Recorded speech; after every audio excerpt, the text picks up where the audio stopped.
Milline mõju on teisest sambast lahkujatele LHV pensionifondidele? Rõõm on tõdeda, et huvi on olnud oodatust tagasihoidlikum. Veebruaris avaldatud finantsplaanis eeldasime, et meil lahkub kõikide fondide üleselt kliendibaasist ligikaudu 30% inimestest. Hetkeseisuga jääb see number oluliselt alla selle, ulatudes ka kõikide lahkuvate pensionäridega alla 25%.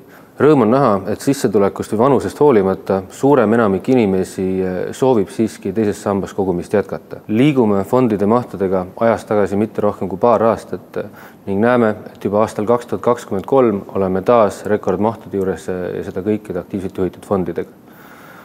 Mis puudutab investeerimisstrateegiat, siis siin samuti me muudatusi tegema ei pea ja saame jätkuvalt keskenduda kõikides fondides meile kõige huvipakkumatele ja parimat tootlust tagavatele varaklassidele.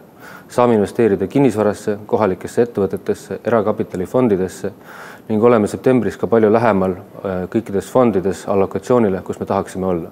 Mis hetkeni on võimalik tehtud lahkumisavaldust tühistada?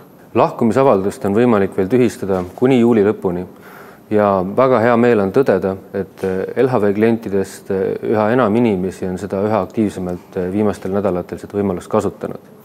Mis on ka väga mõistlik, sest nii teine sammas kui ka kolmas sammas on jätkuvalt kõige atraktiivsemad pikaajalised võimalused investeerimiseks, mis inimestele kättesaadavad on.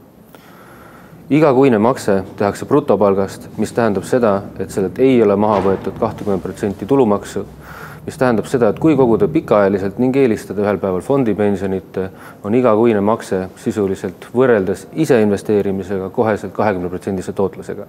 Pensionisambast lahkumine tähendab, et sellest võimalusest loobutakse 10 aastaks, mis on päris pikk aeg, et eelistada iseendale raha kogumise asemel praegustele pensionäridele väljamaksete tegemist. Mis on eriti traagiline mingis mõttes ka seetõttu, et kui võrrelda esimese sambaga, siis kõik, mis koguneb teise sambasse või kolmandasse sambasse, on ka päritav, ehk siis isiklikust varast loobumine selle nimel, et korraks oleks elus mõnevõrra mugavam, ei ole võib-olla pikaajaliselt kõige otstarbekam. Aitäh ja loodan, et saame üheskoos veel pikka aega pensionivara kasvatada.